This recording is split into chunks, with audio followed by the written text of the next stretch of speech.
So the Expanse has returned for a 5th season. Yes, well, I just love this show. And the previous season, I deliberately did one episode at a time, and that's more because I'm more in the camp that it would be better for this to be delivered, weekly, an episode a week, like a normal TV series, because I think that kind of helps build on its chaptered nature, and also builds on an audience, and to keep hearing about it, where there's more discussion. When it's done, well, it's done, and if you burn through it, then that's that. Some of the people are upset because they think it's a money grab, and I suppose in a way it is, because then you can't just subscribe for a month, binge, then and cancel. But at the same time, I think it hurts a show like The Expanse because it doesn't get, can't maintain the hype and interest about it, especially since it's not part of an established franchise and all that sort of stuff. It can't just run on brand name alone. It has to build that, and I guess sadly it just never did. It's a shame, because it's quite an achievement, and it deserves more eyeballs on it. But I guess that's just not going to happen. I mean, over time, I think people will grow to appreciate this if they get a chance to check it out. That's just the way that things work out, I guess. That being said, I burned the first 3 episodes, or I binged the first 3. They're all there now, but the successive episodes will go back to being once a week. And so, yeah, that's how that'll work. The interesting thing about this is, of course, it's only 3 episodes, but they kind of handle this business of them kind of returning home, catching up with family and stuff like that with your main characters here, more or less. There were other aspects to it, of course, whereas the previous season had to deal with the new world and all that and the mystery there, and they explored that. Only creating more questions. But now back at home and dealing with the problems there in the political situation, with basically the terrorism that's going on, and also the emotions of revenge and stuff. It plays out. The emotions of regret and guilt plays out within the family reunions. And there's certain kind of parallels there between the characters, certainly with Amos returning home to Baltimore for the woman who raised him. And it's all very sad in that. And yet it's performed so very well in this, because the character of Amos is probably one of the best characters of the series. And yet he's so stone cold and seemingly quiet.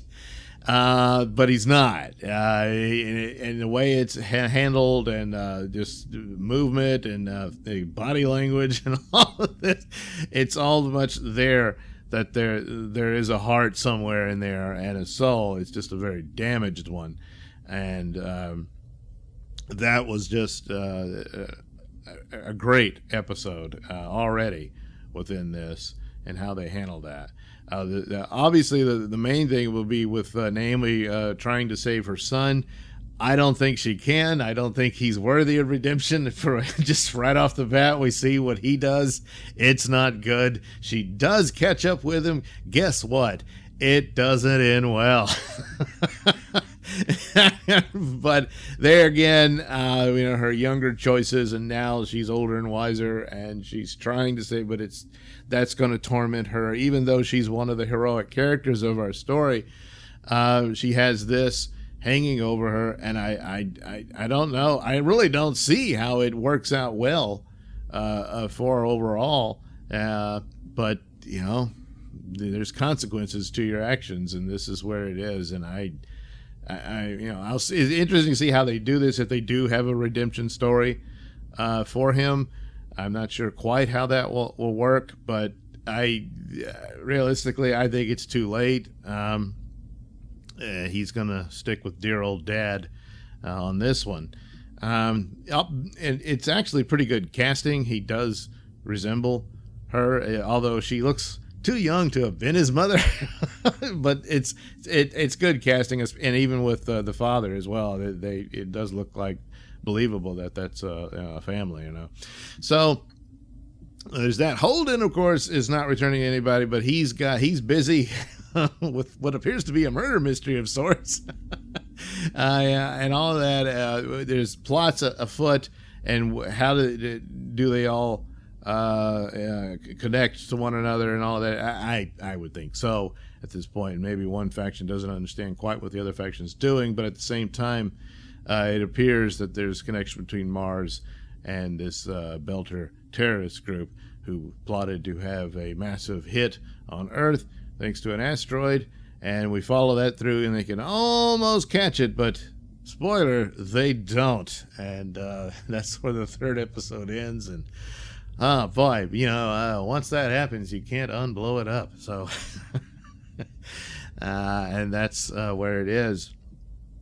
And it's an interesting aspect of what the impacts are on the rings or the gateways, or however you want to put it, to the greater cosmos, and what that plays upon it. It's this interesting thing about Mars, and that their whole reason for being and achieving independence and their future they are going for is now obsolete and irrelevant, and the Martian society is just evaporating right in front of them.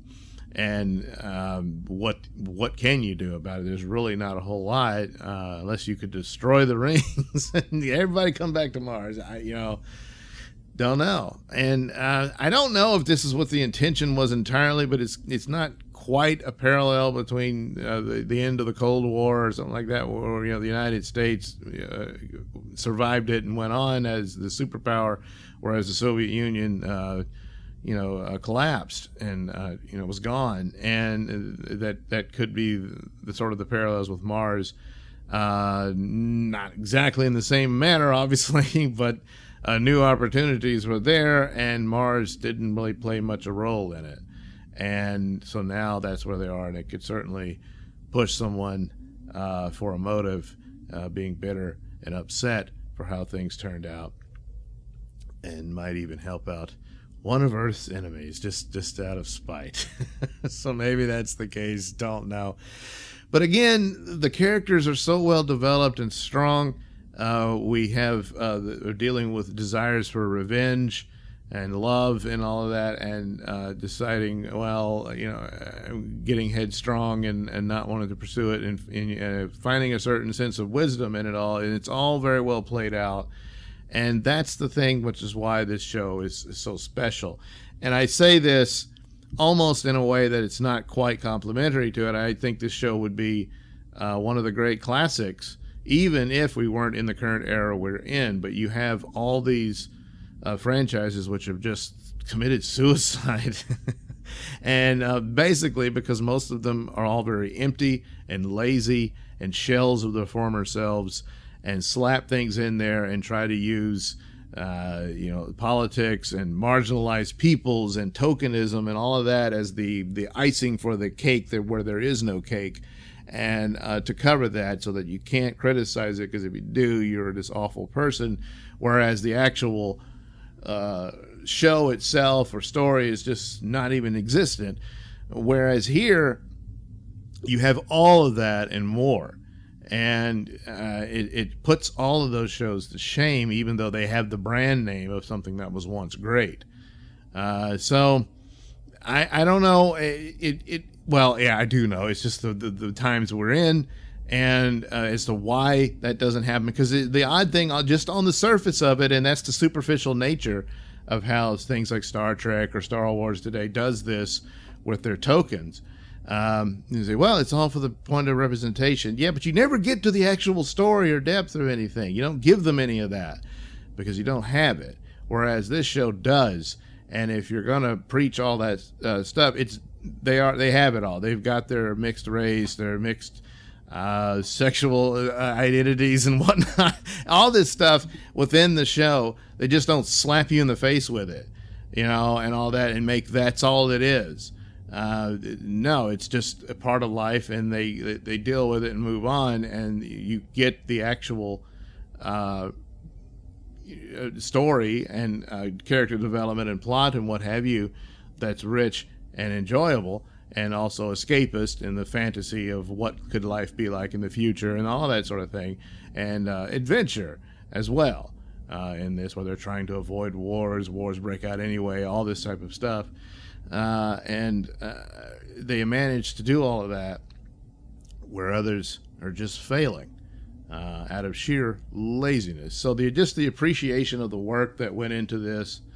There's some serious talent working on this all around, and it, like I said, it's a shame it just doesn't have this bigger following from what I can see here. And of course it's going to have one more season and that's it. So it's a terrible situation in a lot of ways, because it deserves far more than it has received, and that's unfortunate. But it'll always be there. That's a good solid number of seasons, and it will take its place among the classics, and deservedly so. And hopefully more people will discover it and treat themselves to it. And if you haven't already, well, head over to Amazon Prime and treat yourself. Make it a Christmas treat if you wish. And indeed, treat yourself to something very, very special. Thanks for watching and listening. Say, while you're still here, why not like and subscribe and share with your many friends? Yes. Also, check out my mini stores in the link description below. Yes, where you can get t-shirts, hats, mugs, all those goodies with my artwork on them. Oh, yeah.